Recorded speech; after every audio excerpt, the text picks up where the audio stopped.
So how do you buy multifamily in the next 90 days? And how would you do it as maybe $30,000 out of pocket? How would you do that?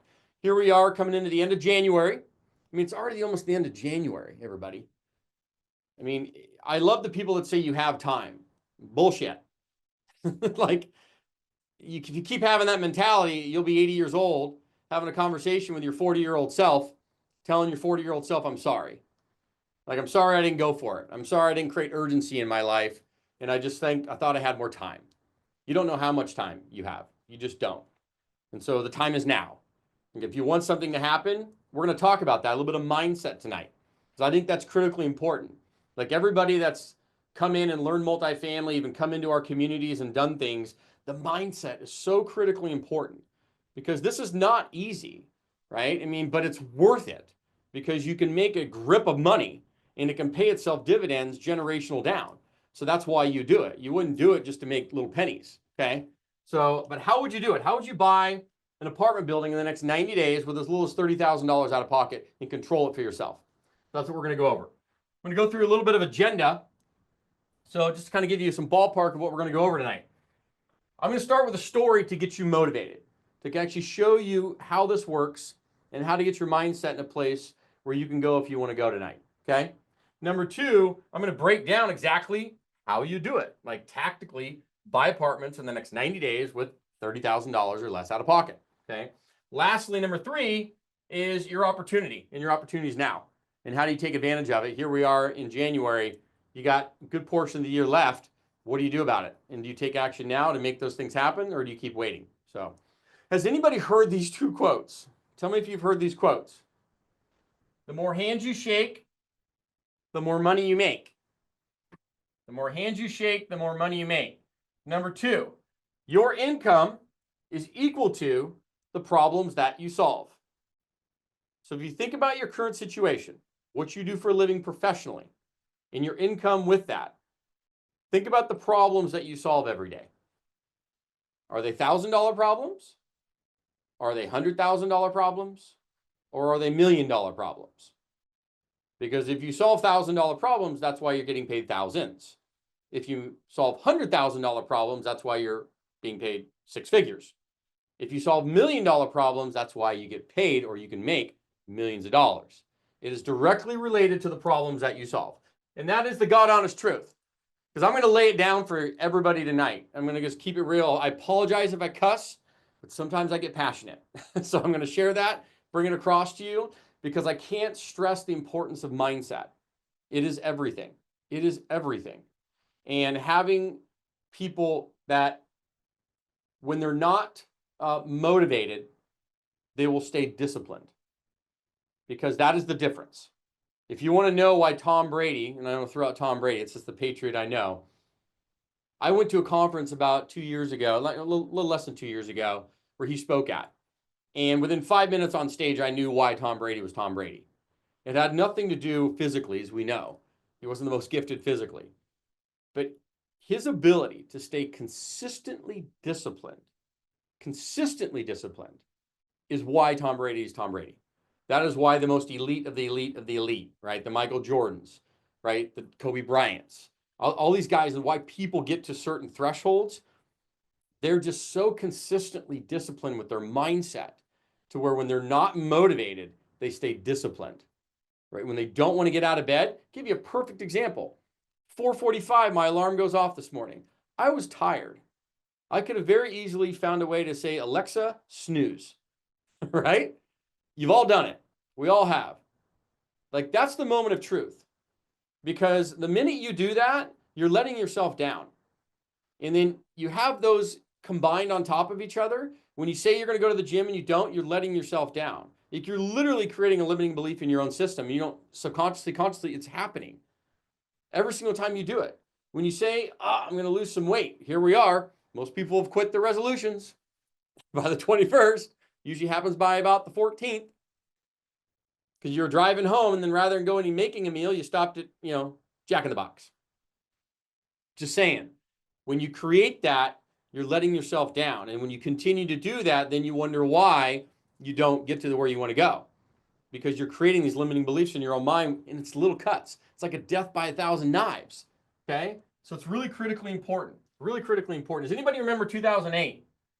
And this is kind of where the story is going to lead in for you, because I want you to see how this path can work depending on where you're at.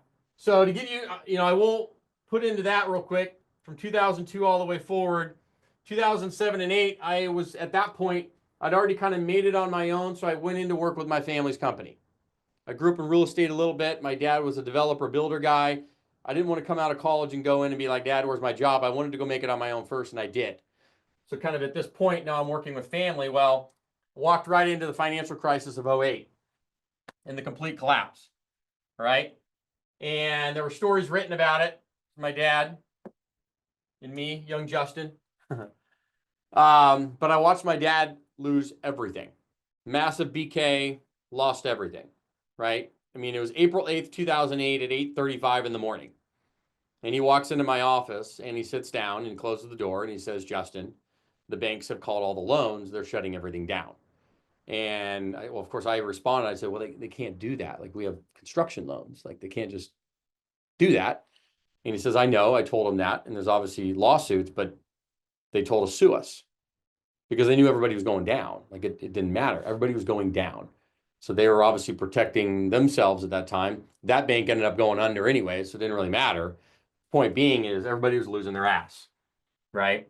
But they do say, and maybe you've heard this quote too, in moments of suffering, greatness is born, right? In moments of suffering, greatness is born. And a perfect example of that is watching what's happening in Los Angeles right now after all these fires and all of that suffering that's going on. And it is absolutely horrendous. There's amazing stories of beauty and greatness happening there. And a lot of greatness is going to come out of it. You watch. A lot of reform is going to come out of it too. You watch. So that is the beauty of it. That is the beauty of it. But that's that kind of story. But what did that lead to? Okay, what did that lead to? What I did know is that we had to buy property. I was getting hammered, right? I wasn't making any money. I mean, I don't even know how much money I had in my bank account. I didn't even have enough for this down payment on this condo we ended up buying. I just know we had to buy property. Okay. So I had to be resourceful. I had the knowledge, and you either have what I call sweat equity, right? Or you have check equity. And remember that in any kind of partnership that you have, you're bringing sweat equity, which is the knowledge, the ability to execute, or you're bringing the check equity, the actual physical capital cash. Now, if you don't have the check equity, then you need to become very valuable with sweat, the ability to find deals, analyze them, close them, put them together, raise capital and all that stuff, and manage. And if you can do those things, you're extremely valuable to somebody with money. So I went to my friend and I said, hey, listen, you remember that time we talked about buying rental property? Now's the time. I said, I don't have the capital. I can't sign on loans and I don't have the money for the down payment, but I can find these deals, man. I can analyze them. I can put them together. I can run the companies. I can do all the management side of it. I can do everything. I can do everything. I just need somebody to put in the initial capital to get us started, sign on the loan to get us started, and I will run everything and we'll just collect checks. And you just sit back. And he agreed. First property, 1 unit, 2010, $100,000 condo. That's literally a picture of the front door. The picture of the front door. And then from there, 2018, about 8 years, we accumulated about 20 units, about $3.5 million in assets, duplexes, fourplexes, and some other things. And we thought like we had made it. Like we thought, hey, like we did it with mostly of our own money. We have this like little portfolio that we own, and this is great.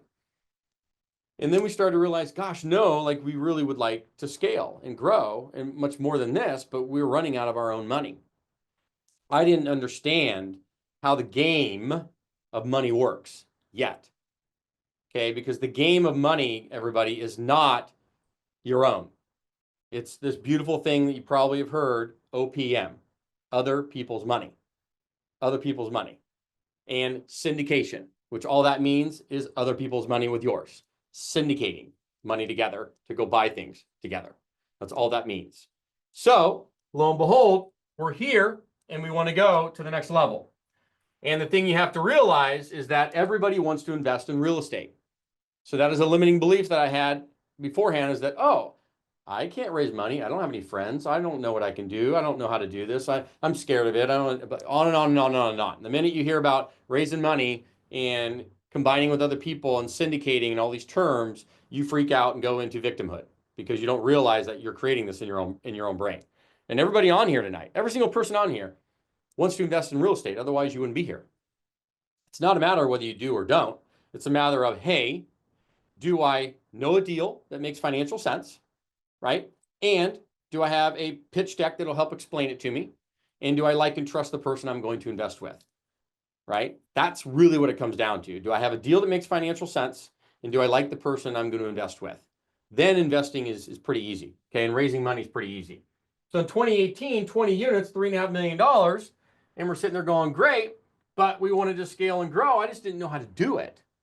I didn't know how to do it, but having to learn this OPM, this is where the skill sets come in of sweat equity, is I went to a conference and I met with a lot of people that were doing things far greater than us. I saw what they were doing and I'm sitting there going, if these people can do this, there is no reason that I can't do it. There's no reason we can't do it. The only thing holding us back is the 7 inches between my ears, right? The 7 inches of what I'm telling myself every day, right? Creating that limiting belief system and the mindset as to why it can't happen. But I will tell you this. If you want to master the art of manifestation, would anybody like to master the art in the next 5 minutes of manifestation? Chime in, thumbs up, yes, in the chat. And I will tell you, you can read all the books called The Secret. You can listen to all the Joey Dispenzas of the world and all these people, and they talk in great theory. And they're very good at what they do. But if you want to actually talk practicality, I can tell you in the next 5 minutes how you do this. Okay, here's how you do it. You ask the universe for it first. I want to make $1 million. In my case, I'm going to give you a perfect example how to apply this. In 2014, doing luxury real estate sales in San Diego, I wanted to sell a $10 million home. It's not easy to do. There are only half dozen or a dozen of them that'll sell in a given year in the entire county of San Diego. It's not a lot, but I wanted to do it. So I asked, I'm like, I'd really like to do it. I'd really like to, I'd really sell, right? You can do all that you want.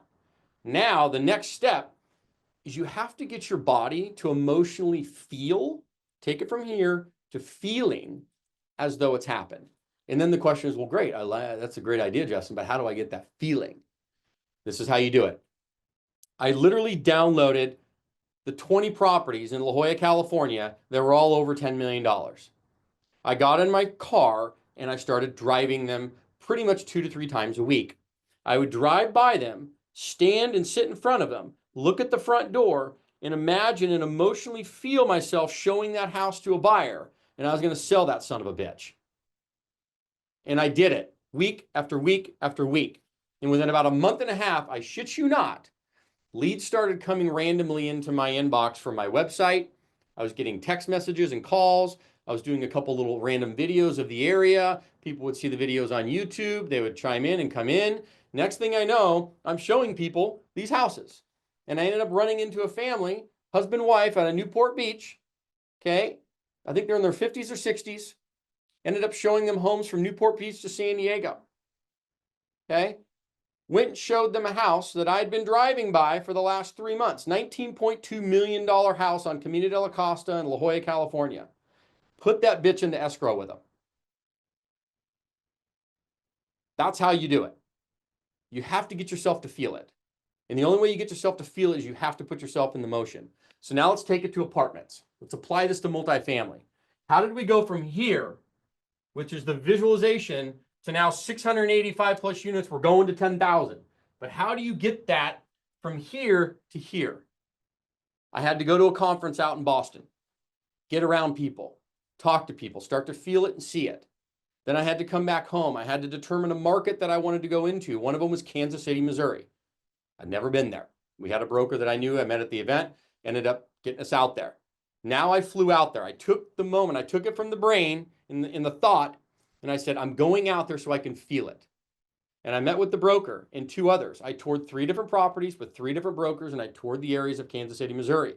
Got very comfortable with it. good areas, bad areas, where to be, where not to be, this and all that stuff. And I started feeling the emotions of, I'm going to buy this 25 unit. I'm going to buy this 30 unit. I'm going to buy this 15 unit. I'm taking it from the thought and I'm moving it to the heart and the feeling. Because until your body can feel the emotion of it actually happening, you can do all the hoping and praying and wishing you want. It's not going to happen. You have to take it from here to here. And once your body starts to feel it, now the frequencies of the universe start to align with you, and boom, that's when stuff starts to attract. Next thing I know, the brokers start sending me pre-market, off-market deals, right? Not stuff that was on the websites, pre-market deals. Those are the ones that made financial sense. We put our first 27 unit into escrow, and then we had a 31 unit, and then another 50 unit. And you could see how the steamrolling starts. So that's how you apply it. Okay, that is the game of manifesting, is you have to get from the thought to the feel. And once you get there, the actions, right? You got to take action. That's how it happens. So long story short, 2018 to now we're out in 2024, now 25, we have 685 plus units, about $180 million in assets. And that is where we're at today. That is where we're at today. And our goal is a BHAG. I think I even have that up here. Oh, perfect. Big, hairy, audacious goal. Everybody should have one. And if you don't have one yet, figure out one tonight. It has to be a goal so big, you're like, there's no way I'm pulling that off. That's what it needs to be. Okay? That's what it needs to be. So big, hairy, audacious goal. Ours is 10,000 units and $1 billion or more in assets. That's where we're going, and we are going to get it. Okay? We're going to get it. So Benoit asked, I've been looking at mentorship programs that say bigger is better, and they suggest starting with syndicating a big deal, meaning 50 or more units, right? Do you agree or disagree? I completely disagree with what they're saying. Now, in theory, I understand why they're wanting you to go bigger on your first deal, because economies of scale. But I make this joke, and I mean it wholeheartedly. You have a better chance of breaking into the White House tonight and meeting Donald Trump than you do of getting a 50 plus unit deal on your first one. Okay? Ain't going to happen. And here's how those other people try and do it. They say, come on in. We're going to put you in a big team. You're going to play a role in that team.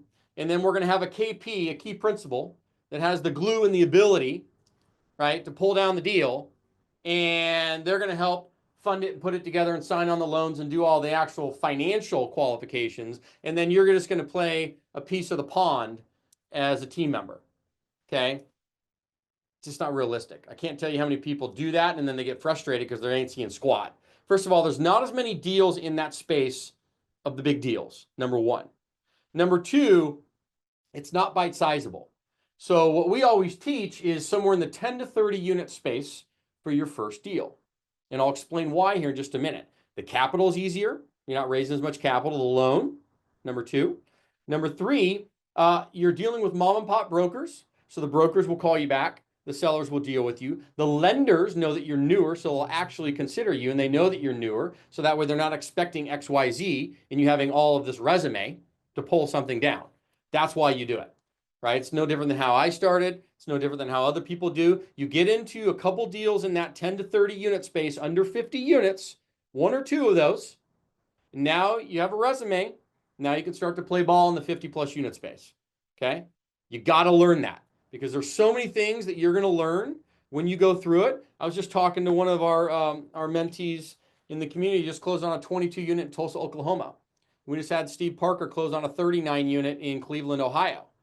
I mean, it was a shit show. I mean, it's a lot, guys, but I mean, I'm just keeping it real here. And we walked them through it. We handheld them the entire way, but by the end of it, they're like, holy crap. But now they're so excited. I mean, they can't believe it. They're like, I actually own this 30 unit, this 50 unit, whatever it is. They can't believe it. They're like to the moon.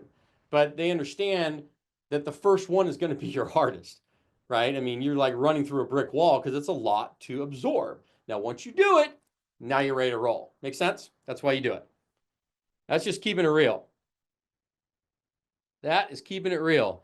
Otherwise, I can sit here and blow smoke up your ass and say, yeah, man, go 50 plus. It's great. You'll make it happen. It'll be real. No, it's not.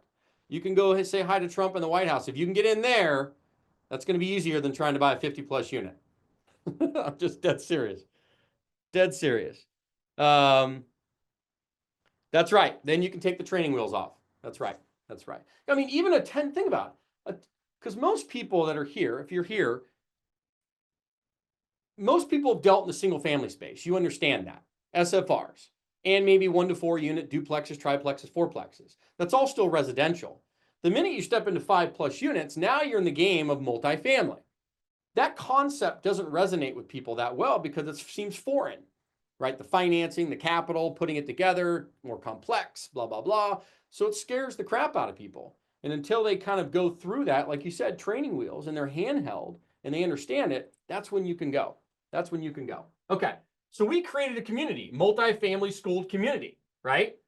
And the idea behind it is to create a community of well-trained investors, okay, around the country who are learning, executing, and then partnering together on finding, analyzing, capital, closing, and managing deals around the country. Because it's better to do things together than it is to try and pull it off alone. Always, okay? Always. Okay. And there are some of the people in the community. There you go. Nice shiny faces.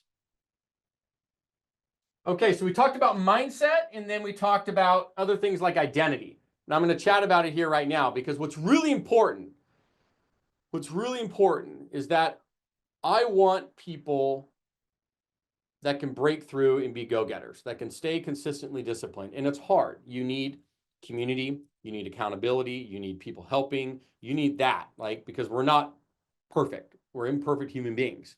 And days we don't want to do things. I get it.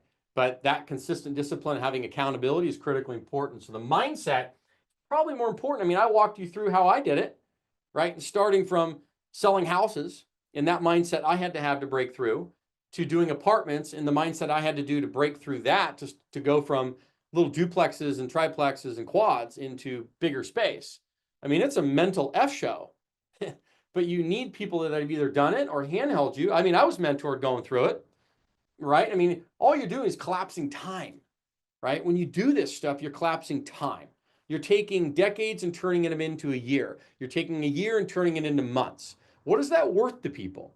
If you can collapse time and collapse mistakes, right, where you don't lose money, it's worth its weight in gold, okay? This is the 7 mountains, okay? The 7 mountains that move a nation and inspire people. Sports and culture, family, media, government, business, education, and religion.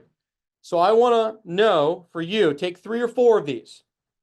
Take 3 or 4 of these. Here's a poll. Which 3 or 4 resonate with you most?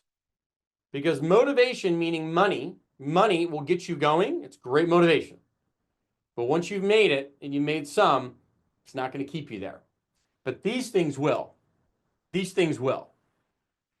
These things absolutely will. This gets me fired up every day because I have a much bigger plan of what I'm trying to achieve. It's not about the money. Money's a piece of the puzzle. You need wealth, you need money to help you do other things. Money creates choices, in my opinion.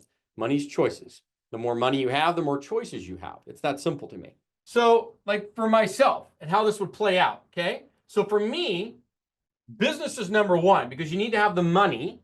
You need to have the money to then be able to go into other passion projects you have. So for me, money's number 1. Then media, right, was another one. How can we help influence and help people? Because it ultimately comes down to how can we help people? And media, by raising profile and then getting opportunities, can allow us to then help people and give back. And you're going to see how this all connects. So business, then media, okay? Then it rolls into educating, creating a community that helps educate well-trained investors around the country that are doing deals together and partnering and making things happen. Educating, that's why you're here tonight. And then from that, now, because we have the money, right? We have the business. Now we have the media. Now we have the education. Now it leads to the big kahuna prize, which is family. Not just your personal family, though. Not just your personal family, but also our philanthropy. How do we give back? Huge givers to Tunnels to Towers. If you don't know what that organization is, it helps pay off the mortgages of fallen spouses left behind with their kids. Whether it's soldiers, started after 9/11, firefighters, police officers, etc., die in the line of duty. Typically, the wife's left behind with all the kids. They pay off the mortgage, give them a free and clear house. Tunnels to Towers. The next one's the Seal Future Foundation. That we give back, it helps transition team guys, SEAL guys into civilian life. And then, of course, kids, right? We get back to St. Jude Hospital, Rady Children's Hospital, disadvantaged kids. We're going to help give them role models, right, and beliefs that they can go from 0 to hero. But you can't do that if you can't help yourself. You can't do that if you don't have, right, the money, in my case, the money, the media, education, that leads to this. Does that make sense how that all aligns? And you should be doing that for yourself. You should be doing that for yourself. Like, because what really gets you like a burning sensation in your belly every morning where you're flying out of bed. You're like, I'm so excited to take on the day because my plan is here, and then I'm going to here, and then I'm going to here with the big prize here. And it gets you really, really jacked every day. You know, I don't drink a ton of coffee. Although I do drink this drink, it's called Truve. It's a completely organic energy drink. It's my buddy's drink. The thing's incredible. It's all tea-based. All tea-based. Yeah, Tunnels to Towers is great. But that's how that works. That's how that works. So consider that for yourself, right? And then you get to meet like really cool people. I don't know if you know who any of these people are. Some people don't. My buddy Jeff Fenster, Mr. Grant Cardone, really, really cool guy. Maybe you like him, maybe you don't. Ryan Pineda, sorry. I don't know. Do you know, does anybody know Brandon Turner? Bigger Pockets, one of the founders of Bigger Pockets. Now he runs all kinds of other things, but Mr. Brandon Turner, Beardy Brandon, really cool dude. You get the chance to like hang out and be with a lot of these people when you're doing stuff, okay? So now let's get into the nitty gritty. How do you buy apartments? So I told you the story that motivated you, okay? Now we're getting into the nitty gritty of how you'd physically do this in the next 90 days and buy an apartment building. These are the 5 pillars you go through it. I call it the Fast 5 method, right? Fast 5. You have to know how to find good deals. I'm going to show you that tonight. You have to know how to analyze them quickly to determine, is it a good deal or not? Then you have to know how to stack the financing and structure the deals, right, financially to make sure that it's going to work for you and investors and other people. We're not going to get into the closing and managing tonight. We're going to focus on the top 3 because this tends to be where people get most stuck. Like I just got off a call with one of our meeting nights with our mentees, and we're going through a lot of the mindset side of it, of finding deals and the process you have to go through, right? From seeking it out and manifesting it to then turning that into action so you feel it, and then it starts to become real, right? But how does everybody go through that? And the great thing is you can use examples of some of the people that are just closing deals right now, like Brian and Sean Parker and a few of the other ones that literally just closing their first 22 unit, 39 unit, other little deals, and then the chaos they went through. And I let them share it all because I want people to know that this is not easy, right? It's not easy, but it's well worth it because the money you can make in this, and you do make in it, is well worth it. Otherwise, you wouldn't put up with the pain. So this is your Fast 5 process. And I don't care if you're buying a duplex or you're going after a 100+ unit deal. It's literally the exact same process, okay? So let's go through it. Creating the wealth. And you guys maybe have seen this before. If you know Robert Kiyosaki's cash flow quadrants, it's a similar concept. But if you want to make wealth in real estate, you take an asset, you borrow against it, both debt and equity. That's called OPM, other people's money, bank money and people money, right? You get that thing to cash flow so that way it's paying for itself. The rents from the building pay for the mortgage. They pay for the property taxes. They pay for the insurance. They pay for all the maintenance and repairs. They pay for everything. And you get this beautiful thing called free cash flow. Now you allow that building to go up in value, or you push the value through renovations to do value add, as you've heard. And then you do what's called a refinance. You pull tax-free money out of the property and you rinse and repeat. That is how you get wealthy in real estate. That is the game.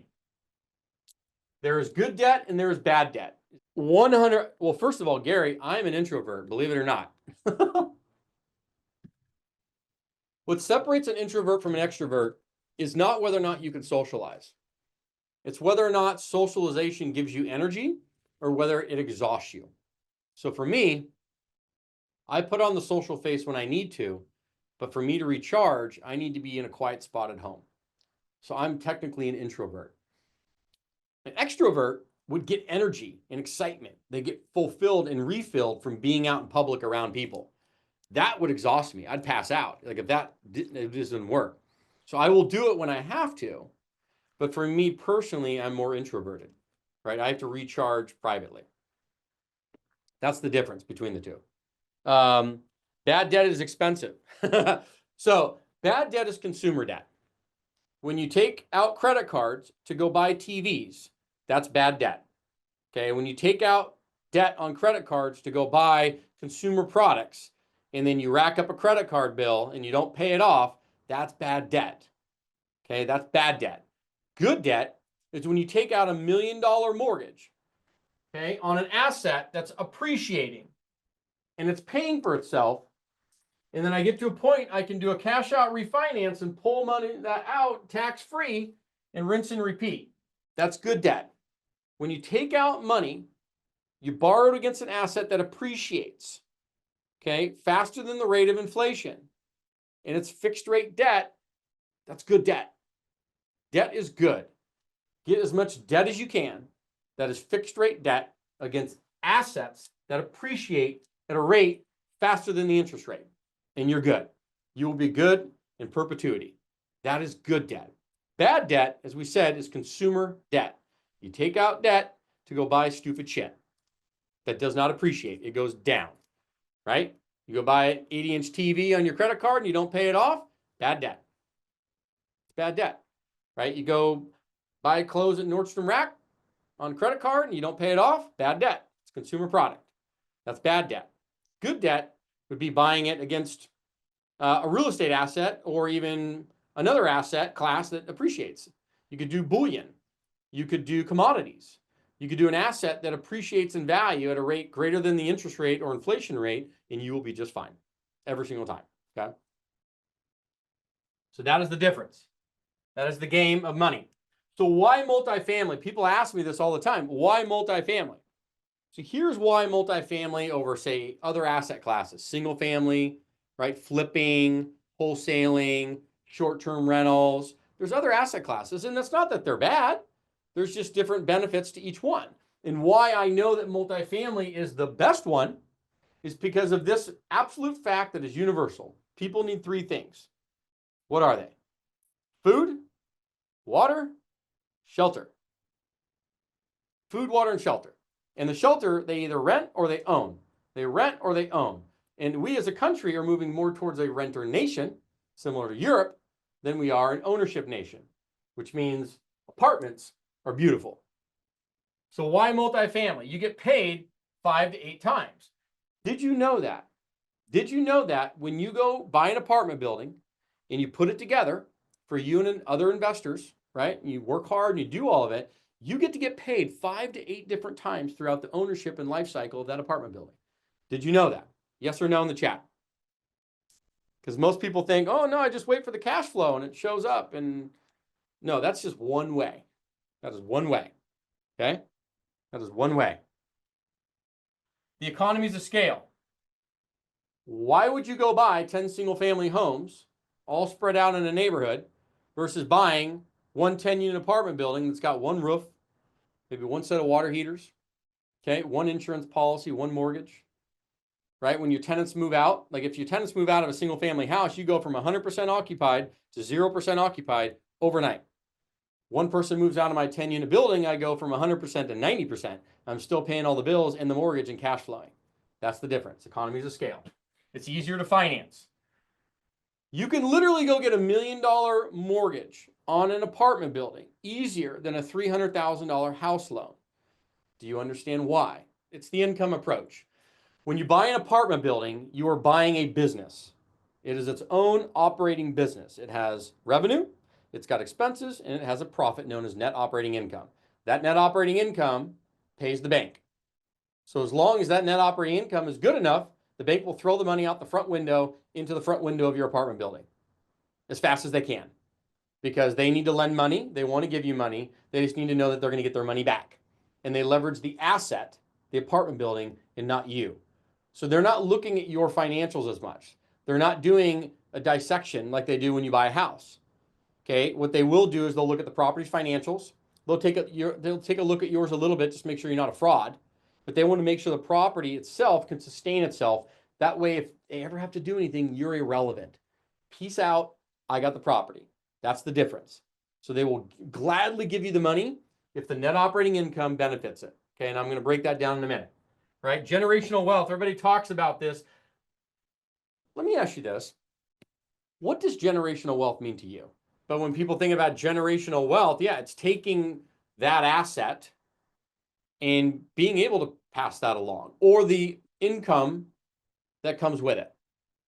I think there was some saying that I think after 3 generations, like if you were to take a billionaire family, literally after 3 generations, that wealth can be wiped out if they don't properly plan. And study after study shows this, which is kind of sad. So you have to be very, very careful with how you're doing things and planning ahead. So the generational wealth is key. Okay, it's key. So finding deals. Do you think being newer, because everybody in here, right, newer to real estate investing, newer to multifamily, newer to this, newer to that. So given that situation, do you think it's easier to go direct to the brokers or direct to the sellers when you're finding deals? Okay, so here's how it works. Direct to the brokers. Let me explain why. You can go direct to sellers, not a problem. But if you're newer, because most everybody in here, either you have another source of income, another business, a 9 to 5, a job, whatever it is, that's taking probably 9 to 10 hours of your day. Okay? So you have to be very efficient if you're going to move the needle and jump into this, right? You don't have the capital and the time and the energy that it's going to take to go that route first. Eventually you will go that route. We go that route now. But you start here. You leverage the brokers, because for every single letter that you may send to them, phone call you'll send to them, text message you'll send to them, door knock them, whatever it is you think you'll do to them, they're doing it 5x. They're going to beat your ass every day of the week and twice on Sundays. It's just the way it works. So you leverage their deals that are on market to get access to their free market deals. That is the name of the game.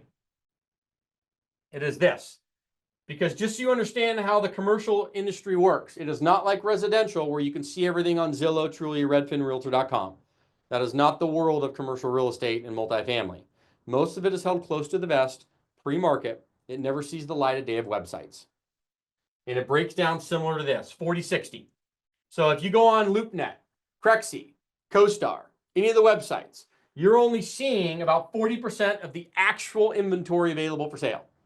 Did you know that? 60% of it never sees the light of day. This is where the broker, this is literally how it goes. The broker gets the listing. They put together a little marketing package called an OM, an offering memorandum. They will then look at their database of investors that they've built some relationships with over the last months or years, and they will blast it out to those investors called a first look opportunity. And they'll get a first look at it, typically 2 to 3 weeks in advance, to take a peek before it goes live on the websites. 60% of the time, it'll strike and it'll never make it to the website. Because what happens is it'll sell here. If it doesn't, then it moves here. Vast majority of the time, it'll never see here. Okay, that's the game. So then now the game becomes, great, Justin, I understand that. But how do I get access to that? I know that that's where the deals are at. Yes, you have to build some relationships, guys. And this is what I had to do when I got started. Remember when I told you the story about Kansas City? I made the calls. I went on to Crexi.com.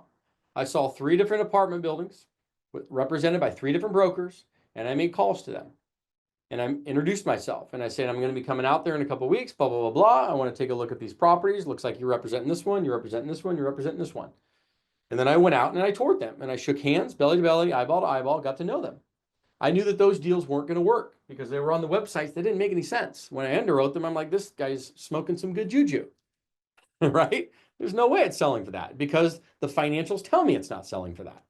So I go out there, but it's just hey, we're going to meet and greet. We're going to be a little rapport. And then I'm going to ask you the fundamental question. Hey, John, look, this deal, I like it, but looks like we're probably too far apart between us and the seller. But we're going to buy. Like, we're buying here. So do you have any deals you're working on? Maybe some stuff that's not on market yet that's coming up? Can I get access to maybe some of your pre-market inventory via email? Like, what would be the best way? Because we're going to buy here, and I'd love to buy through you. Boom. That's when now you're on it, and now the deals start to flow. Okay, but you got to take that time to build a little bit of rapport. That's the game. Okay, that's the game. There's no secret sauce, right? Now, the secret sauce is in how you do it, the nuance. right? Because most people are like, yeah, I know I have to do that, but how do I do that? What do I say? What not to say? What's the process? All the nuance.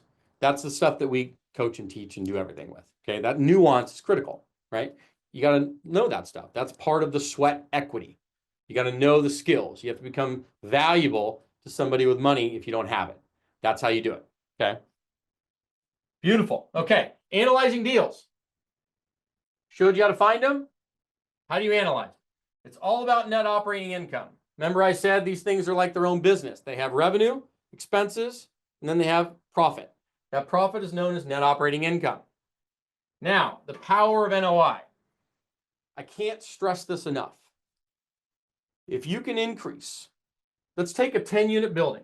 Okay, let's take a 10 unit, and I increase that 10 unit $100 a month per unit. Okay, that's $1,000, right? You following me?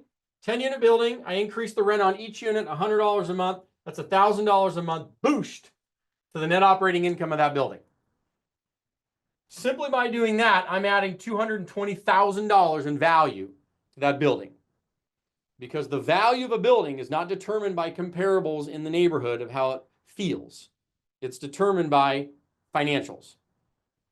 Okay, and I'm going to show you that in a minute. But you're going to add about $220,000 in value right to your pocket by literally increasing it $100 a month for a 10-unit building. Boom. The power of NOI. Okay, the power of NOI. So let's break down a basic financial statement on an apartment building. Once again, I don't care if it's a 2-unit building or a 100-unit building. It's all going to follow the same pattern. Can you increase the rent $100? Absolutely, you can increase $100. You're going to do it by two ways. You're either going to renovate and increase the rents, or you're going to increase because the market allows you to, or you're going to do it through operations. 100% you're raising the rent. Yeah, 100% you're doing that. So I was just giving you an example of it, but yeah, you should be raising. I mean, most buildings can be raised through different means, right? Through different means. Per month, absolutely. $100 per month? Yeah, we do it all the time. We just did a building that was, that was a sick one. We actually boosted it about $1,000 a month, but that was a rare case. But yeah, we were doing $250 a month, $300 a month, $150 a month by doing renovations, value add as they call it, value add, where you do renovations to improve it.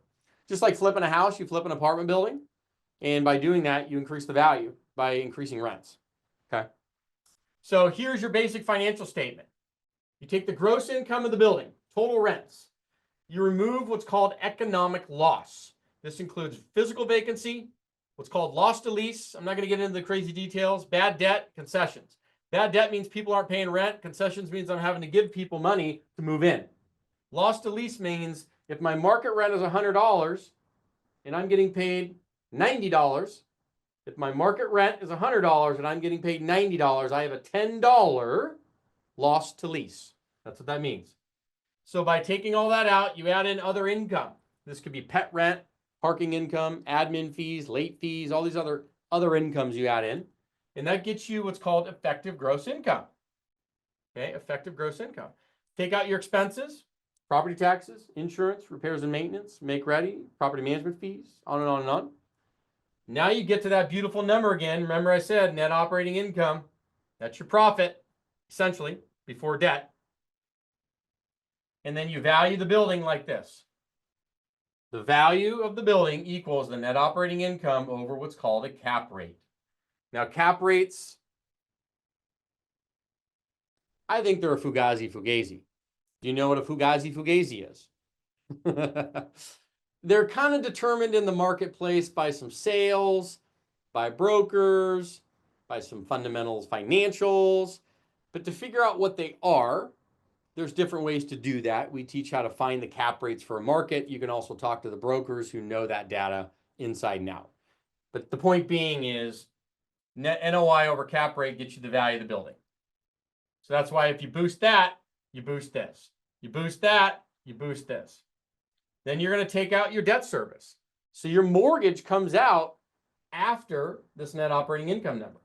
And then you get the free cash flow. Great question. So it was asked, how do you know if the cap rate that's posted on these websites is honest? Well, because there is a formula for cap rate. There is a formula for cap rate. So you can take the net operating income that they're saying, oh, net operating income is XYZ, divided by the list price, the asking price of the building, and that's going to give you the cap rate. So they should be able to give you the NOI, whatever it is. You're going to divide that by the listing price or the asking price that they're asking, and then that's going to give you the cap rate. Make sense? So you can't really bullshit that. I mean, you can, but you can't. I mean, you can bullshit financials, so you figure that out later through your due diligence and your inspections. But, you know, that's why I say it's not the greatest part about this game is it's not a feel thing. It's not like, ooh, that property looks great, it's worth X. No, it's like, what do the financials tell me? Take the emotion out of it. What does it tell me? It's a business that's operating. I buy it based on the financials. It's that simple. Okay. That's the cool part about it. Like, if you like to take emotion out of real estate, this is a great way to go. Great way to go. EGI, Larry, is effective gross income. Effective gross income. Okay. All right. Let's keep moving on. I want to be respectful of everybody's time. We're at 7 o'clock now. Give me another 15, 20 minutes and we're good. Maybe probably about 15. Okay. So analyzing deals. What makes up a good deal? Simply put, these three metrics. And I'm going to let this kind of sink in for a minute. If you want to ask questions, please do, in terms of what the hell these things mean. This is usually people are like, what in the world? So what makes a good deal? If the deal analyzer that we just gave to you in that multifamily toolkit pumps out numbers like this, IRR of 14 to 20 plus %, cash on cash of 6 to 10% or more, equity multiple of 1.8 or more, and all of those happen at the same time, that deal's a good deal. If it doesn't happen, that deal sucks. I mean, I hate to be honest, but that's the honest truth. Remember I told you I was going to be honest with you tonight? IRR stands for internal rate of return. That was a question that just came in. Internal rate of return. Essentially, it's your annual rate of return. They're a little bit different, but if your annual rate of return on your money is 14 to 20 plus %, pretty good deal. Like if I came to everybody on this webinar and said, hey, I have this 20 unit building in Texas and projected returns are 18% a year on your money. Minimum investment's $25,000 to get involved. Equity multiple on it, meaning if you give me 25 grand, I'm going to give you 1.8 to 2 times back on that. So I'm going to give you about 50 grand back on your 25 grand. Okay. And we're out about 3 to 5 years. That's the investment timeline. Do you know anybody that may have some interest? And your response to me is probably like, yeah, I probably do. Do you have a pitch deck? Right? Do you have what's called a pitch deck? Meaning, do you have something that'll show me the investment, how much you're asking for, how long is it out, what are the projected returns, when do I get my money back? That's called a pitch deck. Okay, so analyzing deals. Because now the next step is, right, I'm going to tell you how to make money real quick, but then I want to show you real quick then how to raise money. Right? So, how do you make money? Remember I said you make it on 5 to 8 different ways? And I'll move through this. Make sure you can see. I'm going to blow this up a little bit so you guys can see this. Okay, there you go. So how do you make money? Acquisition fees. And I'm not going to get into the crazy detail on what they are. We can ask questions about it. Happy to go into that. But for the purpose of this, you make money on acquisition fees one time, and usually in the beginning when you put deals together. Asset management fees. These are paid monthly to you for managing the managers. Right? You're syndicating and putting a deal together. You get to manage the managers. The property managers, you're managing them. You get paid to manage them. Then 30-40% of the actual monthly cash flow you get. 30 to 40% of the profits, right? Or refinance, the cash out, you get. 30 to 40% of the tax write-offs and the benefits from taxes, you get. Construction management fees, if you're renovating the building, let's say you're going to do a bunch of renovations and improve it, construction management fee, 5 to 8% of the construction costs. Then you get what's called a disposition fee when you go sell the property down the road. That can be a 0.5 point to 2% of the purchase price when you go to sell it down the road. Then on top of that, if you're great at finding deals, I mean, honestly, if there's 2 things you're good at, if you can find great deals and you just need people to buy them from you, you're extremely valuable, right? You're extremely valuable. And that happens to people in our community all the time where they're just great deal finders. and they'll bring them to the people in the community, and they'll get paid as a deal finder. Very, very valuable. Okay, very valuable. Now, you can also get pieces of what's called the general partnership and be brought into the ownership. That's part of it as well. And then how these fees get paid out over like a timeline of ownership. Well, your acquisition fees and your finder's fee are paid right in the beginning. Your monthly cash flows, management fees, all this stuff is paid every month. Boom, boom, boom, boom, boom, throughout the ownership. You can do a refinance event like we talked about. Pull some cash out. That'll happen about halfway through. And then by year 5, you're selling the building or holding it, up to you. But you can profit from a sale. And then you get all these cash flows in between. You get some big pops, right, throughout the ownership of the building. Did you know this? Is this the first time you've heard it this way? Is this the first time it's been explained this way? That you get paid 5 to 8 different times, 5 different ways throughout the ownership that involves monthly cash flows as well as one-time big pops. Benoit, Benoit asked the question, you can't do this without syndication. So just so you understand legally, and if you talk to any securities attorney, any attorney legally, anytime you raise money from anyone, technically and legally you're syndicating, just so you know. Now, that term syndicating is not normally thrown out and used until people raise enough money from people they don't know that well. But yes, Benoit, in order to do this and make all this money and do all this stuff, syndicating is how it works. If you don't want to use other people's money to go make a bunch of money, then this probably isn't for you, right? Because if you want to stay small and pigeonholed, then keep using your own money. Trust me, you're only going so far. I guarantee it. Do you know how much of Tesla Elon Musk owns? Less than 10%. Do you know how much? Because they were just all at the inauguration. You watched it, like the trillionaire standing on stage. Do you know how much that Jeff Bezos owns of Amazon? Less than 10%. Do you know what's the other guy? The Google guy, and then the Open AI guy. All these guys are less than 15% ownership. Why? Because they leverage their money with OPM, other people's money, to scale to zillionaires and trillionaires. Okay? No different. Everybody wants to invest in real estate. Everybody, you're on this tonight because you want to invest. You just don't know where to start. Like, do I do it on my own? Do I do it with other people? Do I do this together? How do we do this?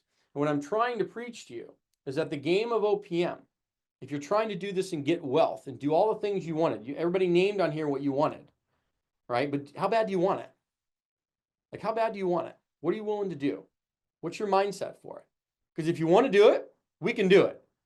We can help hold your hand. We can help. You can do anything you want, but you got to go, and you got to want it. You don't kind of want it. No, you need to want it, and then we can make it happen for you. 100%. You can do it on your own. If you have the ability to do it on your own, by God means go do it, right? But if you want some help, we can help you.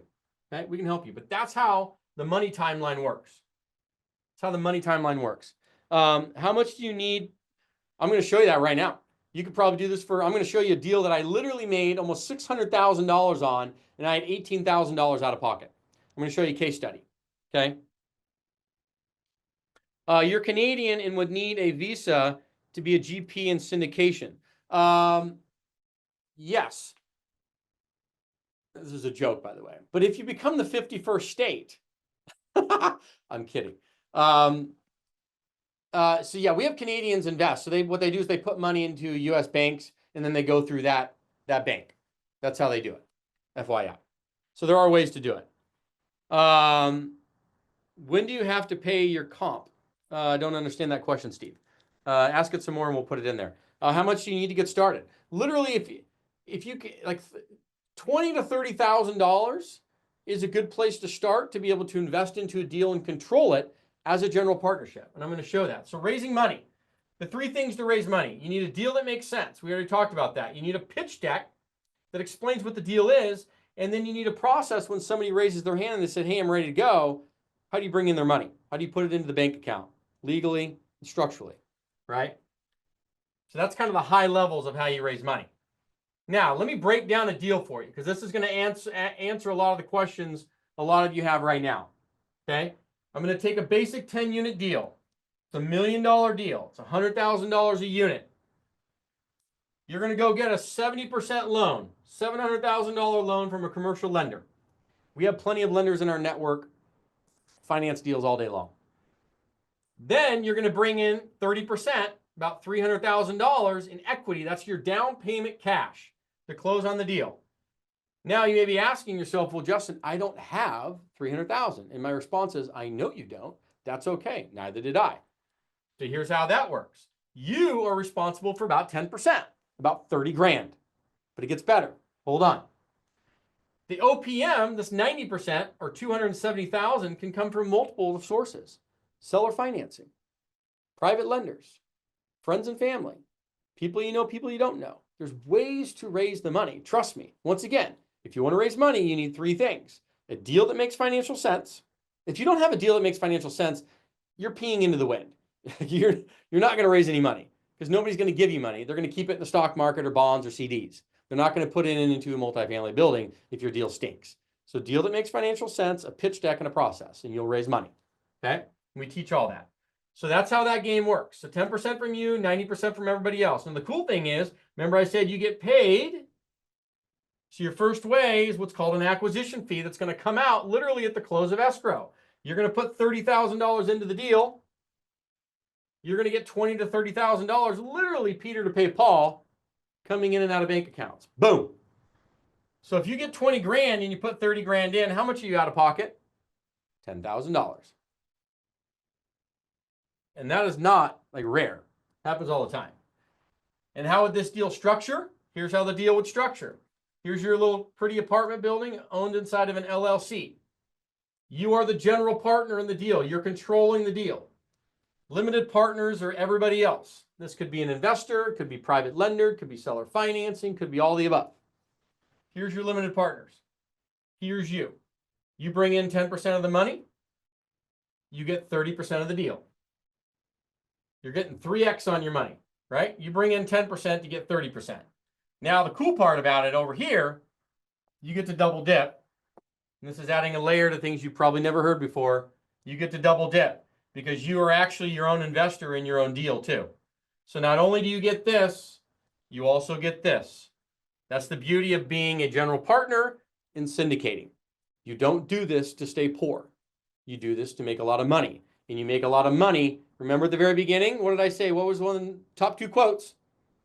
Right? Top two quotes, the more hands you shake, the more money you make. Right? And your income is equal to the problems that you solve. I'm solving $1 million problems here. You do this, you're solving $1 million problems. If you solve $1 million problems, you make millions of dollars. This is how you do it. Go solve $1,000 problems and you'll stay making thousands. Go solve six-figure problems, six figures, $1 million problems. It's well worth it. Otherwise, you don't do it. Okay? Anyhow, that's the structure of it. Ryan Silva, great question for you.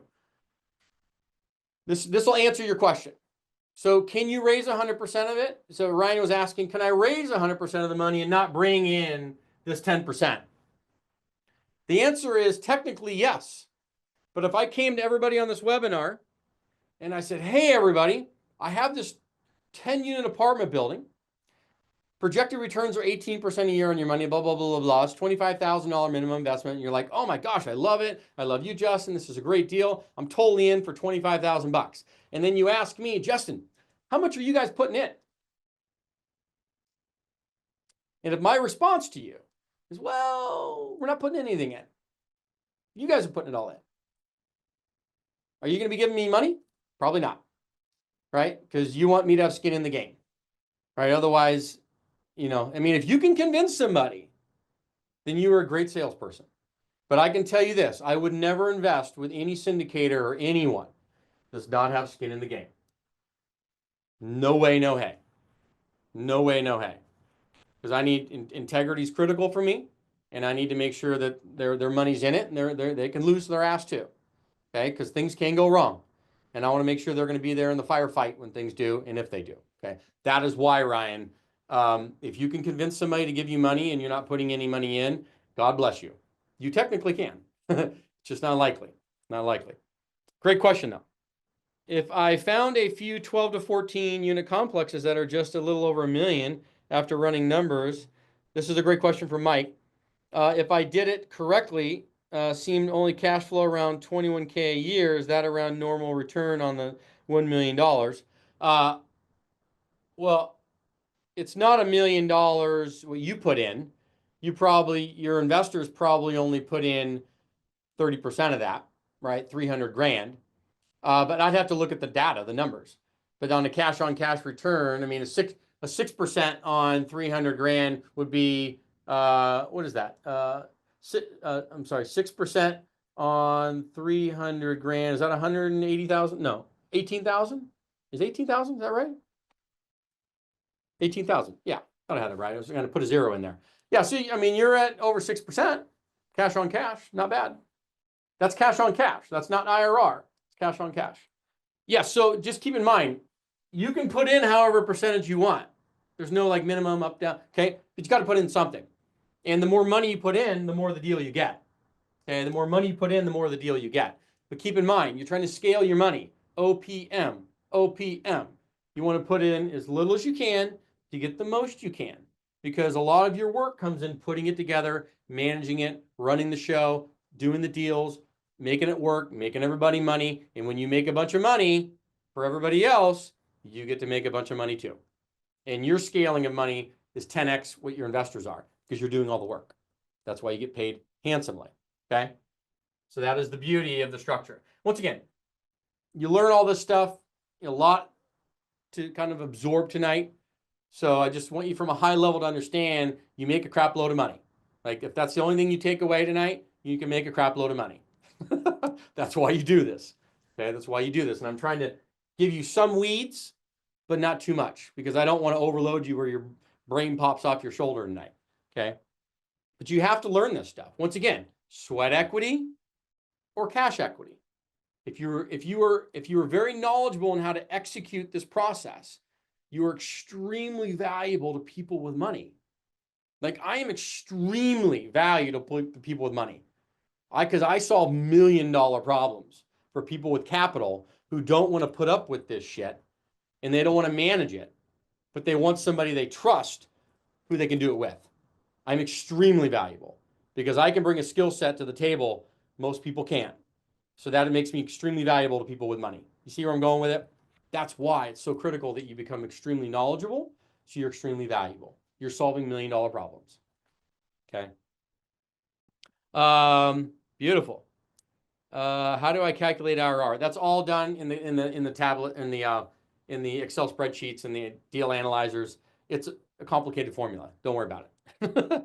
yeah. I mean, just let the Excel do it for you. Okay, let's keep going here so we can finish up. So I'm respectful of your time. Rock and roll. Closing, we're not going to talk about that tonight. Managing, we're not talking about that tonight. Let me give you the case study. How I bought a 31-unit building. This is not abnormal, by the way. This is pretty common. 31-unit building for $18,000 out of pocket. Here's how it works.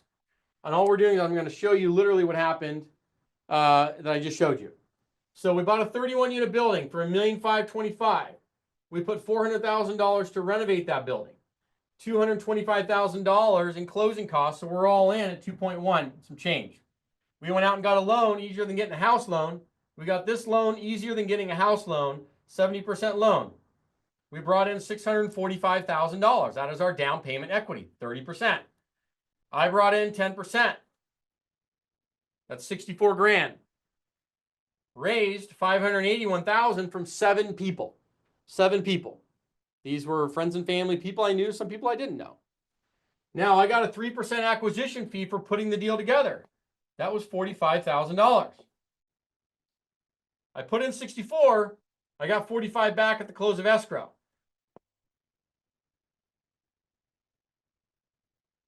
I had physical $18,500 out of pocket. Now let me show you what happened. We took this building after renovating it. We took it from $1.5 million and change up to $3.6 million in value by increasing the revenue. Remember, you add value through revenue, increase the rents, added the value, bumped it up to $3.6 million. Within 24 months, we did a cash out refinance, tax-free money, paid ourselves back all the money we put in it, plus we got money out on top of that that's tax-free, Now we went and bought other property with it on top, and we still own it. I was getting asset management fees of 1%, paid monthly. 40% of the cash flow in profits, paid monthly. That equated to about $2,000 a month over 5 years. That's about $120,000 in free cash flow to me. Then at the sale, I got $470,000 in profits to me. So for $18,000 out of pocket, I made about $590,000. And that is not rare. This is one example. Does this make sense? I mean, you tell me where else you can pull that one off. And you're doing it with medium risk because you're buying an asset that's cash flowing because you have people in there paying rent. So it's not like you're buying some pie in the sky, speculative development. It's an existing building with existing tenants paying existing rent and existing cash flow. So you have medium to limited risk, okay? Would anybody here like to learn this further? So you're here tonight. We gave you the free toolkit. Take it, learn it, run with it. If you believe you can do this on your own, by all means, go for it. And I want to see nothing but success for you. And then let's partner. Does anybody want to learn it further and take it to the next step? Does this sound like something you'd want to learn more about? Yes or no? Chime in the chat. If it is, okay? If it is, your mindset's really, really, really important. Because I only want to really focus on and help people that are really ready to go. And I mean, you may not know the how, but you're standing here at the edge of the cliff. You're here in January. You know what you want to accomplish it by the end of the year. You all put it in the chat. And now you have do I jump? Do I not jump? Do I allow the how to show up, or do I stay in my little comfortable corner? What do I do? What do I do? This is you. This is you right now. Okay, here you are, January 21st, 2025, you. What I want is for you to learn, execute, and get into your first 10 to 30 unit apartment building. And then you're going to get a taste of it, right? You're going to get a taste of it. You're going to be like, holy crap. Then I want you to come in and I want you to execute again on a second deal, 10 to 30 units. And then you're going to be like, holy crap, this is amazing. Now let's go bigger. Now, naturally, and what's happening with everybody else that's done this already is they want to go into the 50 plus unit space. Just like a lot of you were asking me earlier, should I go big on my first deals? No. 10 to 30 units, 10 to 30 units, then boom. Because what's going to happen when you want to come here is you're going to need partnerships. You're not going to be able to do it alone. You're going to need more skill and more resume because the lenders are going to require it, sellers are going to require it, brokers are going to require it, everybody's going to require it for you to be able to execute at this level. So this brings opportunities for all of us to partner. Students in the other mentorship partner. Me, we can partner with you. We can bring in capital. We can bring in our know-how, our execution ability. You can bring in the deals too. Everybody wins. Partnerships happen. That's how you execute on 50, 100, 200 plus unit deals, is you do not do it alone. Here, you're working with 5 to 7 investors, you and 5 to 7 other people. You're going to execute at this level, and then you move forward. And then at the end of the day, that's how we win-win. That's how you grow your portfolio and your wealth and your generational wealth and everything for you and your family. That's how we're able to grow our portfolio. Remember, I have a BHAG of 10,000 units. I realized that partnerships, collaboration, and community are how that happens. We don't do it alone. That is the big vision behind it, okay?